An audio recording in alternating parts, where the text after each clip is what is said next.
Welcome to this episode of the Sports Detective Podcast Show. My name is James Williams, and today we are talking about the Minnesota Timberwolves' chances to beat the Los Angeles Lakers in the first round of the NBA playoffs. I am joined by Ryan Eichten, who is the host of the Two Words Wolves podcast. And Ryan, it feels like after games 1 and 2 in LA, we are going to be having a long series. It was a tale of two games. Wolves dominated, were really hot the first game. Wolves very cold in the second game. Is your confidence changed after game 2 on the Wolves' chances in the series, or is there maybe more cause for concern after just a rough outing in game 2? Yeah, with any loss like game 2 where they played so poorly offensively, I think there has to be part of you that is more worried than when they beat them by 20 plus in game 1. But ultimately, I kind of think about the two games combined. And I do feel a lot better about the Wolves' chances to win.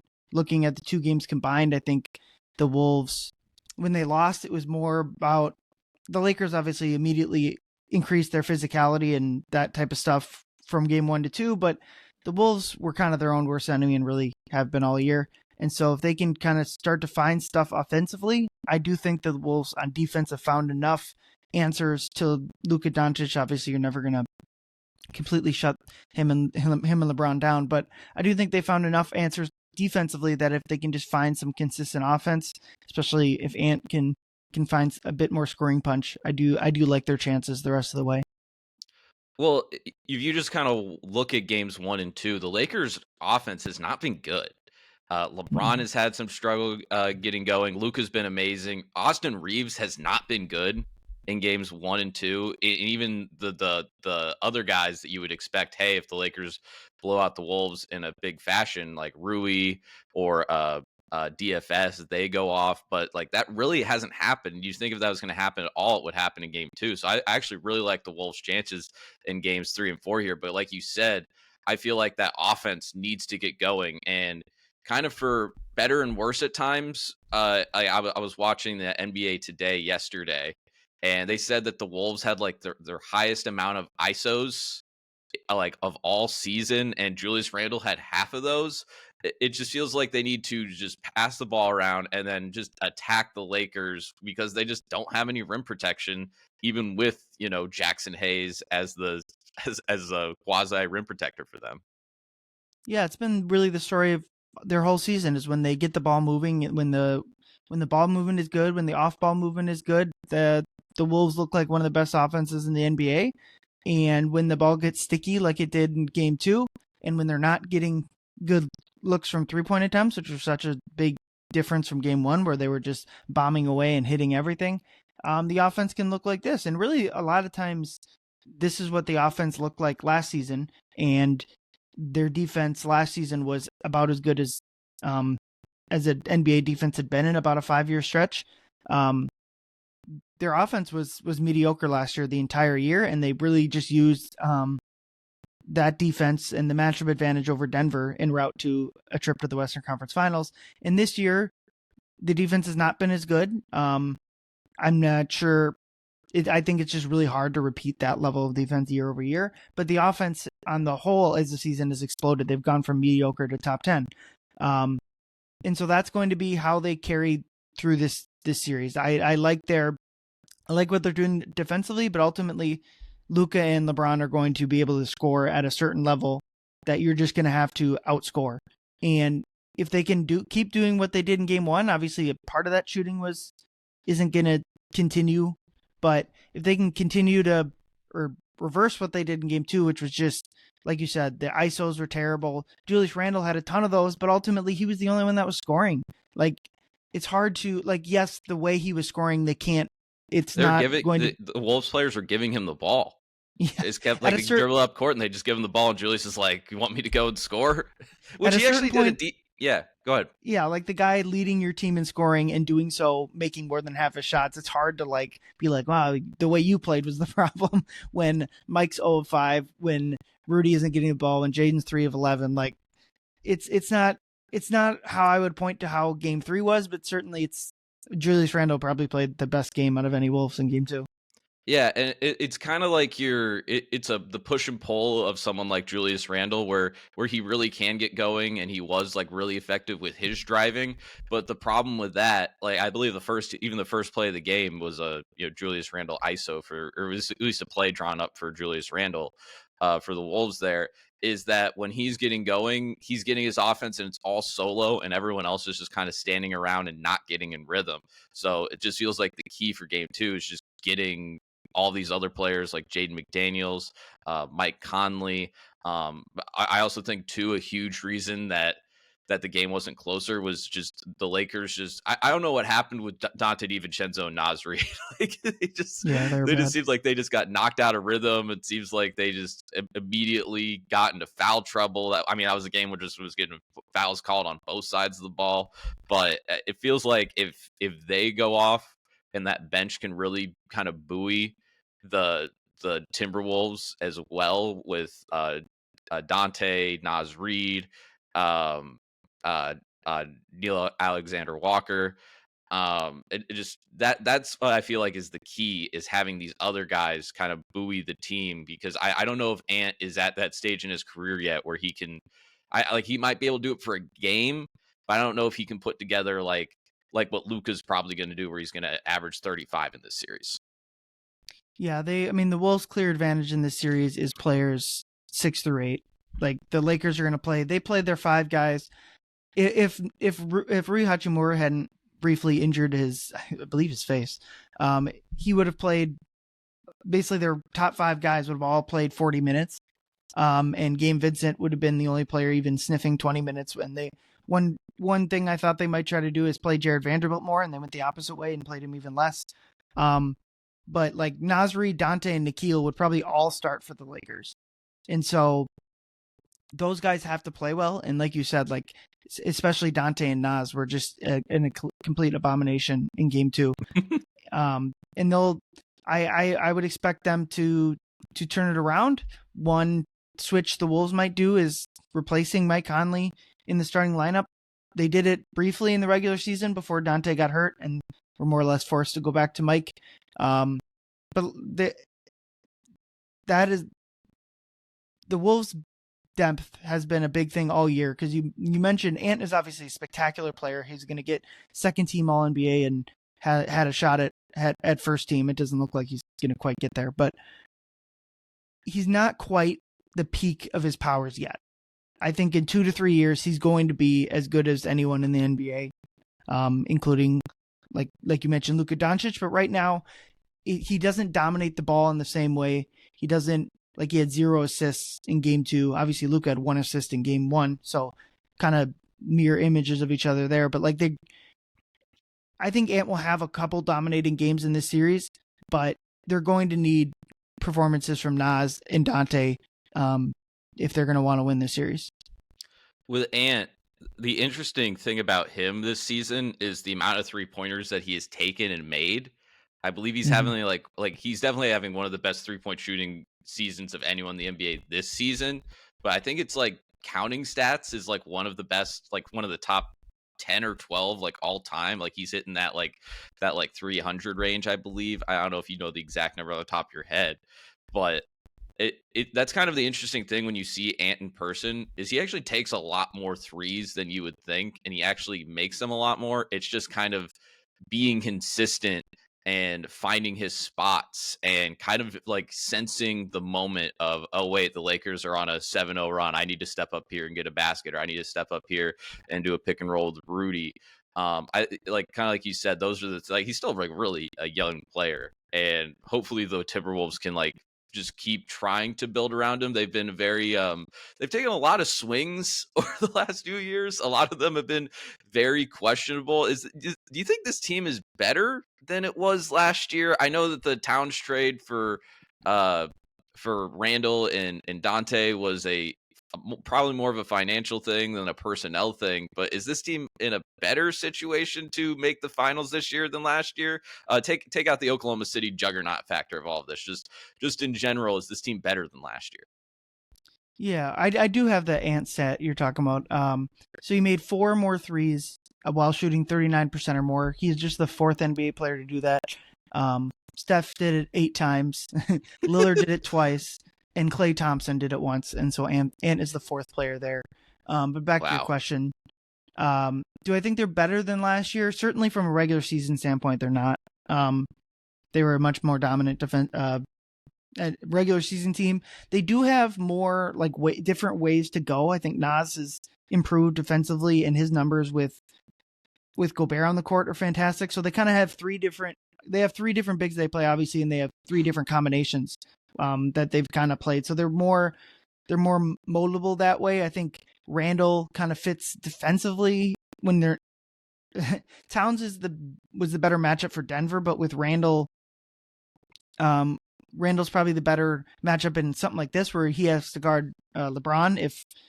If Cat were in this matchup, I think the Wolves would have a much better time or much worse time. And then obviously they get Dante, which we just talked about was a key to the series.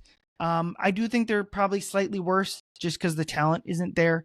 I don't hate the trade because of like the financial stuff that you mentioned. They get an extra player on a cheap contract. It's kind of one of those things where, like, to really judge it, you'll have to see how this series plays out, see how the offseason plays out. But yeah, it stinks to like think about that they made the Western Conference Finals and they had to make a trade that was largely of trading at the time their second greatest player in the history of franchise because of money. Like, that idea stinks. But I do think, especially once it became clear this season, this version of the team wasn't going to be a true championship contender. I think they're as good as anyone outside of OKC, Boston, and Cleveland. But the way they've played, I don't view them as a team that can win 4 straight playoff series. Since I don't think the version of the team with Cat was the same thing, ultimately taking a half step back this year ends up being the right play. But I do think they certainly can win this series, and if they end up doing that, they'll be favored in the second round over Golden State and Houston, especially Jimmy took a hard fall in that last game. I don't know. We'll see what he's getting an MRI today, so we'll see what his status is. But I think they'd be favored in either a Houston or Golden State series, and then after that, you start getting into the big boy matchups. Whether it's OKC, I think the Clippers actually have an outside shot at winning that series. But then if it's Boston in the finals, those are back-to-back series. That would be really tough for anyone. I definitely think the winner of this series is going to the conference finals. I've never been like the biggest Warriors believer over this past a few months stretch, and then the Rockets they just don't have somebody that can score in clutch.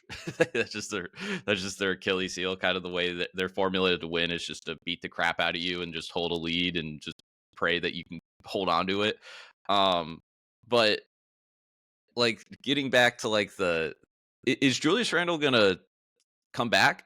Is that a thing that's being talked about? Because it's one of those things where it's like he would more than likely want to go and leave and sign like a $150 million contract somewhere. I don't even know what the value would be for him on an open market. But also, too, we have the new salary, the new stuff with the second apron and the new salary cap and the CBA, where a lot of these teams are incredibly hesitant to spend money. Is this something where Julius is going to be coming back to Minnesota? Do we expect him to leave? What's going on in that? Yeah, it's really hard to say. The Wolves have basically 3 free agents. Like you mentioned, Julius Randle and Naz.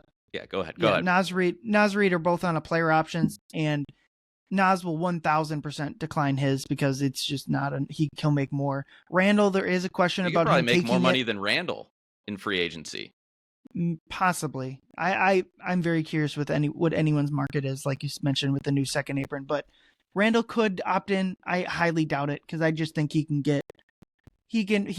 take like a slight pay cut from what he would make next year, but lock in, like you said, like $100 million over 3 years or something like that, maybe more. I don't know. And then they also have Nickeil. And just with how the Wolves won't want to be in the second apron again, because then you start getting, it's not just like the owners being cheap. It's that you start like losing picks or locking in picks, and then like there's a repeater tax. So they'll try to get under the second apron. And so basically that just means like those 3 players, Nickeil, Naz, and Randle, you're not going to be able to bring back all 3 of them. So like the 2 they decide, or if they decide to bring back 1, they'd have a taxpayer exception, so they could bring back a different free agent to replace one of the guys or whatever. I do think Nas will end up being their primary, who they go after first, who they try to retain first, and then it'll kind of be down to Randall.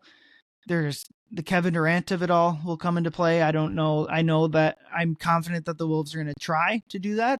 They don't have if Houston wants Durant, they'll be able to outbid them, but I don't think the market is going to be super, super hot for Durant, to be honest. But if the Wolves can package together something like Randall, Rob Dillingham, and Detroit's first round pick, is that going to be enough? I'm sure Phoenix fans are screaming no bleeping way that that's enough.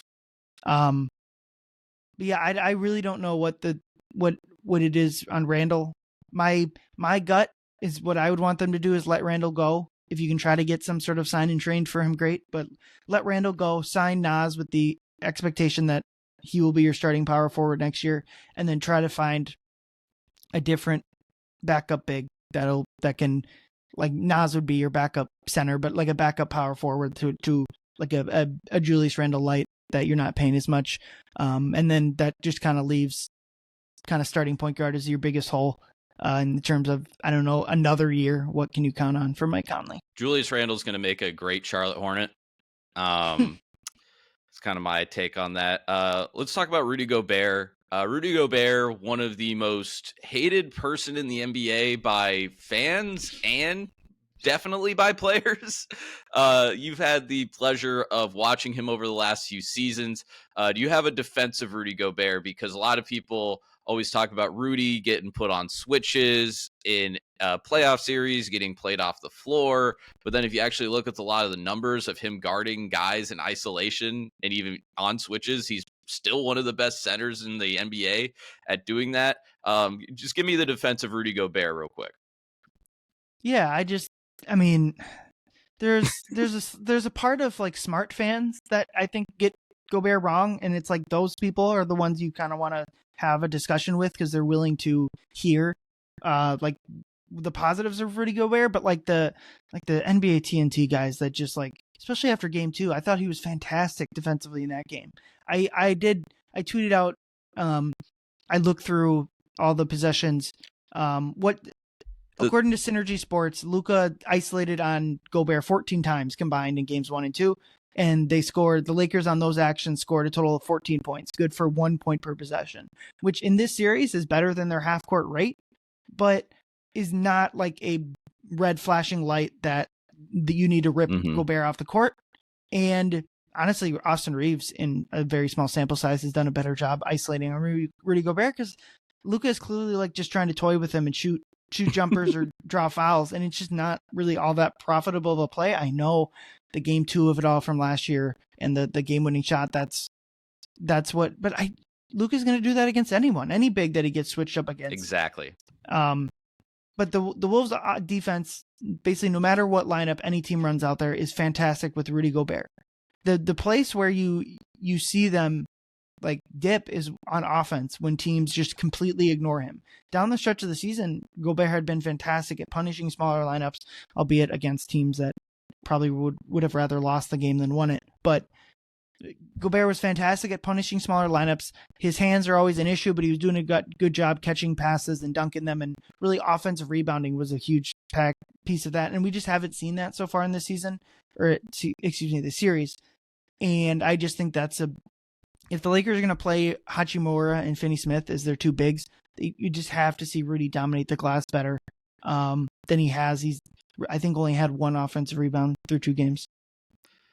I think too, some of that stuff with the TNT guys, if Rudy would have just had like 15 points or something, like there's just no discussion probably on like his defensive ability. Those guys specifically are so far gone down the discourse rabbit hole. This is like, I don't know how hot takey this is. I think that show specifically kind of being gone or being in a different off of TNT, I think is really going to help like the NBA. The NBA is like the only league where like it seems like the announcers hate the sport. It's really weird, and Rudy's like just a perfect example of this. I'm not saying Rudy Gobert isn't flawed or isn't like a flawed player, but it's just like he's been such a big part of why this Wolves team has been successful the past couple of years, that it's just like the discourse with them especially just is like so far not based in reality. With Rudy too, it's also just the fact that he won all those defensive player of the years, and it's one of those things where it's like we expect him to be this like this end all be all on the defensive side, which is just impossible to be in the NBA today. I think defense is so much harder than it's ever been. Like you have to guard like about to like 30 feet out on anybody. There's so much driving and kicking. Everyone's so much more athletic nowadays. But like the thing with Rudy Gobert, it's a little upsetting, just from like a general, because like, yeah, you're right, there's the comparisons that we can, or there's the flaws of Rudy that we can really talk about and have a conversation about. Dude's not good at catching, not necessarily an offensive weapon, but like his just development story. Like I was talking to a guy from Utah like a few years back. It was when he was still on Utah, and just his development story of like being a guy that was like I don't even know if he was a first round draft pick. If he was at the tail end of the first round, and how he's been able to like build and develop himself over like he's probably in his 12th season, maybe 13th season in the NBA so far.